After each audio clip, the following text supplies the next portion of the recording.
এই কোশ্চেনগুলো আসবে না, দূর পড়বো না, তোমাদেরই কিন্তু লস। আর আজকের ভিডিওতে আমরা আলোচনা করব এমন 15টা 5 মার্কসের কোয়েশ্চেন যেগুলো তোমাদের মাধ্যমিক 2026-এ আসবেই আসবে। হ্যালো বাচ্চা লোক, তো কেমন আছো তোমরা সবাই? আজকে বংবার নতুন আরেকটা ভিডিওতে তোমাদের অনেক অনেক স্বাগত।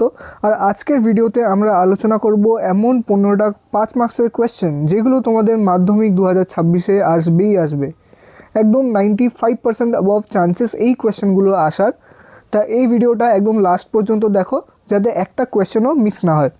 আর হ্যাঁ, আজকে আমার গলার অবস্থা খুব একটা ভালো নেই, তাই জন্য একটু আস্তে আস্তে বলবো, তো প্লিজ ফলো। আচ্ছা, তা ফার্স্ট কোয়েশ্চেনে আসি। ফার্স্ট কোয়েশ্চেন কি বলছে, মাইটোসিস কোষ বিভাজনের বিভিন্ন পর্যায় চিত্রসহ বর্ণনা করো। তো এখানে কি জিজ্ঞাসা করেছে, মাইটোসিস কোষ বিভাজনের বিভিন্ন যে পর্যায়গুলো, যেমন ধরো ফার্স্টে কি আসে, প্রোফেজ আসে, তারপরে মেটাফেজ আসে, তারপরে অ্যানাফেজ আসে, তারপরে কি আসে না টেলোফেজ আসে। তারপরে অনেকে একটা স্টেপ মিস করে যায়, যেটা হচ্ছে সাইটোকাইনেসিস। ওই স্টেপটা যদি তোমরা কেউ না দেখাও বা যদি না উল্লেখ করো, তাহলে ওখান থেকে 1-1.5 মার্কস কিন্তু কমে যাওয়ার চান্স থেকেই যাবে।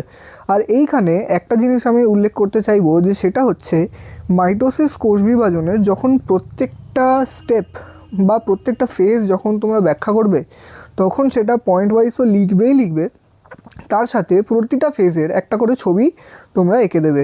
সেটা তোমরা যদি চাও শুধুমাত্র প্রাণী কোষের দেবো বা শুধুমাত্র উদ্ভিদ কোষের দেবো বা দুটোরই দেবো, তোমরা সেই কাজটা করতে পারো। আচ্ছা, তারপরে কোয়েশ্চেন কি বলছে, মাইটোসিস এবং মিওসিসের মধ্যে পার্থক্য। মাইটোসিস আর মিওসিসের মধ্যে যে পার্থক্যের কোয়েশ্চেনটা, এই কোয়েশ্চেনটা দুভাবে আসতে পারে, একটা 3 মার্কসের আসতে পারে আর 5 মার্কসের আসতে পারে। কিন্তু এই কোয়েশ্চেনটা সমানভাবে খুব বেশি ইম্পর্ট্যান্ট, তাই আমি এইটা এখানে দিয়েছি। 3 মার্কসেও আসতে পারে, 5 মার্কসেও আসতে পারে, ঠিক আছে। তা এটা হলো দ্বিতীয় কোয়েশ্চেন। থার্ড কোয়েশ্চেনে কি বলছে, মেন্ডেলের এক সংকরায়ন জনন বা মনোহাইব্রিড ক্রস, যেটায় শুধুমাত্র একটা ট্রেট বা একটা বৈশিষ্ট্য নিয়েই কাজকর্ম করা হয়েছিল, সেইখানে যে জনন বা যে চেকার বোর্ডটা তৈরি করা হয়েছিল, সেই চেকার বোর্ডটা উল্লেখ কিন্তু তোমাদের করতে হবে। এখানে ফার্স্টে কি করতে হবে, এখানে বলেছে তোমাদের জনন ব্যাখ্যা করতে। তো তোমরা লিখবেটা কি, লেখার জন্য ফার্স্টে তোমাদের এক সংকর জনন কি এই জিনিসটার সংজ্ঞা লিখতে হবে। তারপরে তোমাদের উদাহরণ দিতে হবে যে মেন্ডেল কি নিয়ে এই এক সংকর জনন ব্যাখ্যাটা করেছিলেন, হলো।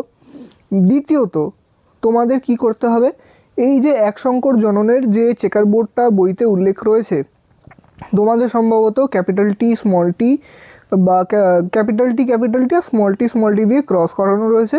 সেখান থেকে তোমাদের যে ফার্স্ট F1 জনুটা আসছে, F1 জনুর মধ্যে আবার ক্রস করিয়ে F2 যে জনুটা আসছে, অতদূর পর্যন্ত তোমাদের কি করতে হবে, 2খানা চেকার বোর্ডই দেখাতে হবে। দেখানোর পর তোমাদের যেটা অবশ্যই মেনশন করতে হবে, সেটা হচ্ছে ফিনোটাইপিক রেশিও এবং জিনোটাইপিক রেশিও।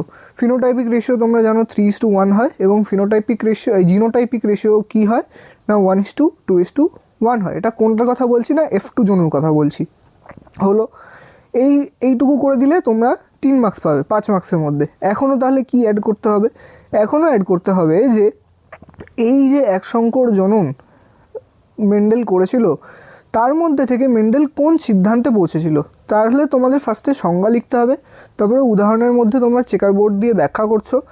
আর তৃতীয়ত তোমাদের কি করতে হচ্ছে, তৃতীয়ত তোমাদের সিদ্ধান্ত লিখতে হবে, যে সিদ্ধান্তের মধ্যে কি না তোমাদের কি বলে, ওই মেন্ডেলের যে ফার্স্ট যে সূত্রটা ল অফ ডমিনেন্স, আর সেকেন্ড সূত্রটা ল অফ সেগ্রিগেশন বা বিভেদীকরণের যে সূত্রটা ছিল, যেখানে কি হতো, গ্যামেটগুলো যখন ফর্ম করতো তখন এক একটা ট্রেট বা এক একটা যে বৈশিষ্ট্য, সেগুলো একসঙ্গে মিশে যেত না, বরং কি করতো, যখন গ্যামেট ফর্ম করতো তখন গ্যামেট ফর্মেশনের সময় ওইগুলো একে অপরের থেকে আলাদা হয়ে যেত। আচ্ছা, এটা হলো। আচ্ছা, বিবর্তনের প্রমাণ হিসেবে জীবাশ্মের ভূমিকা আলোচনা করো। এইখানে তোমাদের 5খানা পয়েন্ট লিখতে হবে। 5খানা পয়েন্টের সাথে সাথে তোমরা যদি উদাহরণ দিয়ে দিতে পারো খুব ভালো। তবে এই কোয়েশ্চেনটা এমন একটা কোয়েশ্চেন, যেটা তোমরা ধরো 100% একদম পড়ে আসনি, বা তোমরা যদি 100% গুছিয়ে নাও লিখতে পারো, তাও যদি তোমরা কিছু বুদ্ধি খাটিয়ে বা নিজের মতো করে লিখতে পারো, তাও এখানে নাম্বার ওঠার চান্স খুব বেশি। কিন্তু তোমরা যদি এর আগের এই 2-3টে কোয়েশ্চেনে ওই নিজের ক্রিয়েটিভিটি দেখাতে যাও তাহলে কিন্তু এ মার্কস আসবে না। কিন্তু এই কোয়েশ্চেনটা বিবর্তনের প্রমাণ হিসেবে জীবাশ্মের ভূমিকা যে কোয়েশ্চেনটা রয়েছে, এখানে যদি তোমরা নিজেদের ক্রিয়েটিভিটি সামান্য দেখাও, 100% দেখিও না, একদম 0 হয়ে যাবে। কিছুটা পড়ে নিয়েছো, বা ধরো তোমার যেহেতু এটা মুখস্থ বেস কোশ্চেন, তাই জন্য এটা তোমরা যদি কোনো জায়গায় ভুলেও যাও, সেখানে তুমি তোমার ক্রিয়েটিভিটি দেখানোর একটা সুযোগ দেখাতে পারো। আচ্ছা, তারপর আসছে কি মানুষের হৃৎপিণ্ডের গঠন। এই হৃৎপিণ্ডের গঠনে কি করবে তোমরা? হৃৎপিণ্ডের গঠনে করতে হবে, ফার্স্টে তোমরা ব্যাখ্যা করছো প্রত্যেকটা প্রকোষ্ঠ।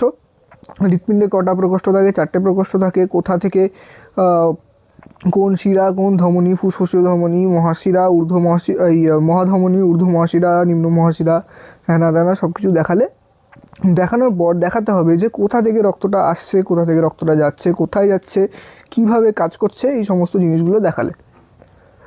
হৃৎপিণ্ডের গঠনে হয়ে গেল তোমাদের 4টে প্রকোষ্ঠ। রক্ত সঞ্চালন পদ্ধতি কিভাবে দেখাবে? ঊর্ধ্ব মহাশিরা, নিম্ন মহাশিরা থেকে কোথায় পৌঁছাচ্ছে? ডান অলিন্দে পৌঁছাচ্ছে, ওইখান থেকে ডান নিলয়ে যাচ্ছে, ডান নিলয় থেকে কোথায় যাচ্ছে? ফুসফুসে চলে যাচ্ছে, ফুসফুস থেকে বাম অলিন্দে আসছে, বাম অলিন্দ থেকে বাম নিলয়ে আসছে, বাম নিলয় থেকে কোথায় চলে যাচ্ছে? মহাশিরা থেকে সম্পূর্ণ বডিতে চলে যাচ্ছে। এই জিনিসটা তোমাদের দেখাতে হবে। আর ছবি আঁকা মাস্ট। এইখানে আমি ইচ্ছা করেই যে চিত্রসহ ব্যাখ্যা করো এই জিনিসটা আমি লিখিনি, কারণ তোমাদের যে পেপার, ওই পেপারের মধ্যে চিত্রসহ ব্যাখ্যা করো ওয়ার্ডটা থাকতেও পারে, নাও থাকতে পারে। যদি থাকে তাহলে তো অবশ্যই ছবি আঁকবে, না থাকে তাও তোমরা ছবি আঁকবে। বোঝা গেল? আচ্ছা, তারপর কোয়েশ্চেন, নেফ্রনের গঠন এবং মূত্র গঠনের প্রক্রিয়া লেখো। এখানে ফার্স্টে কী করতে হবে? নেফ্রন কি একটা সংজ্ঞা দিয়ে দিলে সুন্দর করে। তারপরে নেফ্রনের সম্পূর্ণ যে গঠন, কি পার্ট রয়েছে, এই সমস্ত জিনিসগুলো তোমরা এক এক করে উল্লেখ করলে, তাদের প্রত্যেকের কাজ উল্লেখ করলে, কোথায় অবস্থান করে উল্লেখ করলে। তারপরে একটা প্লাস পয়েন্ট যেটা তোমরা অ্যাড করলে একদম ফুল মার্কস পাওয়ার চান্স 100% হয়ে যাবে, সেটা হচ্ছে রক্তের নেফ্রনের মধ্যে থেকে যে ফ্লো, সেই ফ্লোয়ের যদি ডিরেকশনের একটা ফ্লো চার্ট তোমরা দেখাতে পারো, তাহলে তোমাদের নাম্বার কিন্তু কাটা একদম যাবে না। এই জিনিসটা অনেকেই উল্লেখ করে না, তবে তোমাদের আমি এই জিনিসটা বলে দিচ্ছি অ্যাড করার জন্য। নেফ্রনের গঠন হয়ে গেল, আর মূত্র গঠন প্রক্রিয়া কীভাবে হয় সেটা তোমরা স্টেপ ওয়াইজ একটা করে দিয়ে দেবে। আচ্ছা, হলো এটা। তারপরে কি আসছে? উদ্ভিদ হরমোনের প্রকারভেদ এবং কার্যাবলী লেখো। উদ্ভিদ হরমোনের প্রকারভেদ বলতে, উদ্ভিদ ক প্রকার হয়? 3 প্রকার। উদ্ভিদ হরমোন ক প্রকার হয়? 3 প্রকার হয়। ফার্স্ট কি? অক্সিন, তারপরে আসছে জিব্বেরেলিন, সাইটোকাইনিন। তো এখানে করতেটা কী হবে? ফার্স্টে নাম লিখলে, সংজ্ঞা লিখলে, উদাহরণ ঠিক না, উদাহরণ তো নামগুলোই উদাহরণ। ওখানে কি করতে হবে? গঠন, যে কি মৌল নিয়ে তৈরি, এর যে কার্যাবলী যে বলেছে, পার একটা হরমোনের একটা আলাদা পোর্শন বানাবে। মানে ধরো অক্সিন স্টার্ট করে অক্সিনের সংজ্ঞা, কম্পোজিশন, মানে কী দিয়ে তৈরি, কার্যাবলী শেষ। জিব্বেরেলিন সেম 3টে পয়েন্ট, সাইটোকাইনিন সেম 3টে পয়েন্ট। বোঝা গেল? এইভাবে সাজাতে হবে। তোমরা যদি কোয়েশ্চেন একদম সুন্দর করে সাজিয়ে গুছিয়ে ছবি দিয়ে দিতে পারো, তাহলে কিন্তু লাইফ সায়েন্সে একটা মার্কসও কাটা যাবে না। আচ্ছা, তারপরে কোয়েশ্চেন আসি, খাদ্য শৃঙ্খল, খাদ্যজাল উদাহরণসহ ব্যাখ্যা করো। কী করতে হবে? সেম একটা বেদ বাক্য বা প্রিন্সিপাল, সেটা হচ্ছে সংজ্ঞা লিখতে হবে, ব্যাখ্যা করতে হবে, উদাহরণ দিতে হবে, আর যদি সম্ভব হয় তাহলে 4 নম্বর ছবি দিতে হবে। এই কোশ্চেনে সেম করতে হবে। তোমরা যদি সব কোশ্চেনে চাও, সব কোশ্চেনেই করতে পারো। এই যদি রুলটা তোমরা ফলো করো, তাহলে তোমাদের মার্কস কোথাও কাটা যাবে না। আচ্ছা, তা এইখানে তোমরা কি করছো? সংজ্ঞা দিচ্ছ, খাদ্য শৃঙ্খলের ব্যাখ্যা করছো, উদাহরণ দিয়ে দিচ্ছ। খাদ্য জালের সংজ্ঞা দিচ্ছ, ব্যাখ্যা করছো, উদাহরণ দিয়ে দিচ্ছ। তার সাথে কি করছো? খাদ্য শৃঙ্খলের একটা ছবি আর খাদ্য জালের একটা ছবি হলো। আচ্ছা, তারপরে আসি, কোষ চক্র কি? ফার্স্টে তোমরা সংজ্ঞা দিলে, এর বিভিন্ন পর্যায় সংক্ষেপে লেখো। কটা পর্যায় হয়? 3টে পর্যায় হয়, G1, S, G2। এই 3টে পর্যায় তোমরা দিয়ে দিলে। একদম ফার্স্টে তুমি G1 স্টার্ট করলে, কি হয়, কত সবথেকে বেশি সময় লাগে, এই ওয়ার্ডটা একদম তোমাদের লিখতেই হবে। হলো, কতক্ষণ সময় ধরে থাকে, কি জিনিস তৈরি হয়, আর কীভাবে এই জিনিসগুলো অন্যান্য যে প্রোটিন, ডিএনএ এই সমস্ত ফর্ম করার যে প্রসেস, এইগুলো কন্ট্রোল কীভাবে করে, সেই জিনিসগুলো তোমাদের ব্যাখ্যা করতে হবে। সেমভাবে তোমরা এস লিখবে, G2 লিখবে, হলো। আচ্ছা, তারপরে আসছে ক্রসিং ওভার।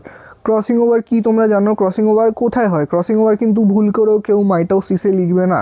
ক্রসিং ওভার শুধুমাত্র মিওসিসের ক্ষেত্রেই হয়, এবং এর গুরুত্ব কি তোমাদের বইতে খুব সুন্দর করে লেখা আছে। তার মধ্যে তিনটে না 4টে থেকে 5টা পয়েন্ট লিখলে সব থেকে বেটার হবে। আর ক্রসিং ওভারে যদি তোমরা একটা ছবি দিয়ে দিতে পারো তাহলে সব থেকে বেস্ট। আচ্ছা, তারপর আসি মাইটোসিস জীবের জন্য কেন গুরুত্বপূর্ণ এইগুলো তোমাদের মাইটোসিস যেখানে ব্যাখ্যা করা রয়েছে বইতে, মাইটোসিস একদম যে স্টেপগুলো দেওয়া রয়েছে, ফেজগুলো দেওয়া রয়েছে, তার একদম পিছনে যে গুরুত্ব বা ইম্পর্টেন্স বলে যে জায়গাটা রয়েছে, সেই জায়গায় 5খানা সুন্দর করে পয়েন্ট লেখা রয়েছে। সেইগুলো তোমাদের কি করতে হবে? হুবহু এখানে লিখতে হবে।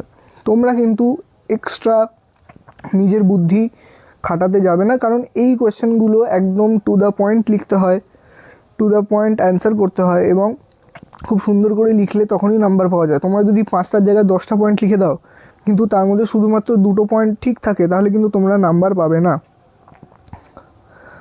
আচ্ছা, সেন্ট্রোমিয়ারের অবস্থানের ভিত্তিতে ক্রোমোজোমের শ্রেণীবিভাগ লেখো। আচ্ছা, এটা কীভাবে লিখবে? সেন্ট্রোমিয়ার কীরকম হয়? সেন্ট্রোমিয়ার হচ্ছে ওই মাঝখানে যেই জায়গাটা একদম বলের মতো বা বোতামের মতো যে দেখতে ক্রোমোজোমের উপর অবস্থান করে, সেটা কি করে? সেটা ক্রোমোজোমকে 2টো পার্টে ভাগ করে। তা এই সেন্ট্রোমিয়ার অবস্থান করে ক্রোমোজোম ক প্রকার হয়? 4 প্রকার হয়। এটা কি মেটাসেন্ট্রিক, সাবমেটাসেন্ট্রিক, অ্যাক্রোসেন্ট্রিক, টেলোসেন্ট্রিক, 4 ধরনের হলো। প্রত্যেকটার আলাদা ফার্স্টে তোমরা লিখে দেবে যে সেন্ট্রোমিয়ার কি, কোথায় অবস্থান করে, তারপরে আসবে তোমরা প্রকারভেদে। 4 প্রকার লিখলে পাশে 4টে ছবি দিয়ে দিলে হয়ে গেল 5-এ 5। আচ্ছা, মিওসিস কোষ বিভাজন, মাইটোসিস। এইখানে কোশ্চেন কিন্তু ঘুরিয়ে আসতে পারে, তোমাকে সোজাসুজি জিজ্ঞাসা করতে পারে যে মাইটোসিসের গুরুত্ব ব্যাখ্যা করো, বা এরকম করে দিতে পারে যে মাইটোসিস জীবের জন্য কেন গুরুত্বপূর্ণ ব্যাখ্যা করো। এরকম কিন্তু ওয়ার্ডে খেলবে মাধ্যমিক, এই জিনিসগুলো আমাদের মাথায় রাখতে হবে। এখানে যেমন দেখো ডিরেক্ট কোয়েশ্চেন জিজ্ঞাসা করেছে মিওসিস কোষ বিভাজনের গুরুত্ব উল্লেখ করো। এই কোয়েশ্চেনটাও কিন্তু এই মাইটোসিসের মতোই ঘুরিয়ে দিতে পারতো, কিন্তু এটা স্ট্রেট দিয়ে রেখেছে। তাহলে তোমাদের অবশ্যই মাথায় রাখতে হবে যে একটা কোয়েশ্চেন কিন্তু 3-4 ভাবে আসতে পারে, তো সেইভাবে অবশ্যই তোমাদের প্রিপেয়ার করতে হবে। আচ্ছা, জীববৈচিত্র্য সংরক্ষণের প্রয়োজনীয়তা, এই আরেকটা কোয়েশ্চেন যেখানে তুমি তোমার ক্রিয়েটিভিটি দেখাতে পারো। 5টা থেকে 6টা পয়েন্ট তোমাকে অ্যাড করতেই হবে। তার মধ্যে একদম সবথেকে ইম্পর্টেন্ট যে মনে হয় পয়েন্টগুলো হওয়া উচিত বা হওয়া দরকার, সেগুলো 1, 2, 3 এই 3টে পয়েন্টের মধ্যে থাকবে। তারপর তোমার ক্রিয়েটিভিটি ফেজ আসছে 4, 5, 6 এই 3টে জায়গায়। তোমাদের সবথেকে একটা জিনিস মাথায় রাখতে হবে যে তুমি যখন একটা কোয়েশ্চেনের অ্যান্সার লিখছো, তখন প্রতিটা পয়েন্টের কিন্তু একটা নিজস্ব নাম থাকা অবশ্যই জরুরি। কারণ যখন টিচার তোমার খাতা দেখতে বসবে, তখন কিন্তু টিচার তোমার খাতার ভেতরে খুঁটিয়ে পড়ার থেকে তোমার ওই যে বোল্ড পয়েন্টগুলো, ওই বোল্ড পয়েন্টের উপর বেশি করে ফোকাস করবে। তাই জন্য তোমরা যদি একটা পয়েন্ট লেখার সময় ওই পয়েন্টের নাম দিয়ে দাও, তাহলে টিচারের জন্য ওই পয়েন্টের ভেতরে একটা প্যারাগ্রাফের মধ্যে কত কী জিনিস লেখা রয়েছে সেটা বোঝা খুব বেশি সোজা হয়ে যাবে। তোমাদের জন্য মার্কস পাওয়াও কিন্তু তত বেশি প্রবাবিলিটি বেড়ে যাবে। আচ্ছা, লাস্ট কোয়েশ্চেন, প্রতিবর্ত পথ রিফ্লেক্স আর্ক কাকে বলে? প্রতিবর্ত পথ মানে হচ্ছে ওই যে সিকোয়েন্সটা, যে তোমার শরীরে একটা উদ্দীপনা এলো, উদ্দীপনা এসে ওটা তোমার স্নায়ুতন্ত্রে পৌঁছাচ্ছে, কার মাধ্যমে পৌঁছাচ্ছে, তারপরে সেই সাড়াটা তৈরি হয়ে কোন নিউরনের মাধ্যমে এতে চলে গেল, কারকে চলে গেল, এই সম্পূর্ণ পদ্ধতিটা তোমাকে সুন্দর করে ব্যাখ্যা করতে হবে। সংজ্ঞা, ব্যাখ্যা, তারপরে এখানে লাস্টে চিত্র। এখানে যেহেতু উদাহরণের কোনো জায়গা নেই, তাই উদাহরণ তোমাদের দেওয়ার দরকার নেই। এটার ক্ষেত্রে সংজ্ঞা, ব্যাখ্যা, চিত্র। আর চিত্রটা কিন্তু অবশ্যই পয়েন্ট আউট করতে হবে, কোন পার্ট কি সেগুলো কিন্তু লিখতে হবে। আর হ্যাঁ, একটা জিনিস তোমরা যদি ফলো করো ছবির ক্ষেত্রে, তাহলে তোমাদের ছবিটা অনেক সুন্দর দেখাবে, পরিষ্কার হবে, আর পয়েন্টগুলোও খুব সুন্দর হবে। তোমরা একটা কাজ করবে, যখন ছবিটা আঁকবে, আঁকার পর ছবির বাইরে একটা স্কেল দিয়ে সোজা দাগ কেটে নিলে, দাগ কেটে ধরো এই জায়গাটা ছবি আছে, এইটা দাগ, আর এই সাইডে তোমরা অ্যারো কেটে কি করবে, যে পয়েন্টের নাম, সেই পয়েন্টের নামগুলো লিখে দেবে। তা হয়ে গেল আমাদের এখানে 15টা কোয়েশ্চেন। এই পিডিএফটা আমি অ্যাটাচ করে দেবো ভিডিওর নিচে লিঙ্কে। তো তোমরা দেখে নিও এই ভিডিওটা।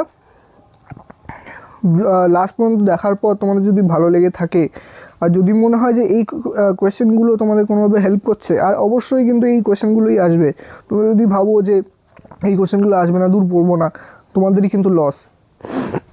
তা তোমরা কি করবে, এই কোয়েশ্চেনগুলো অবশ্যই ফলো করবে, বারবার করে প্র্যাকটিস করবে, পড়বে, আর অবশ্যই বং বায়োকে সাবস্ক্রাইব করে দেবে। তো আজকের জন্য থ্যাংক ইউ।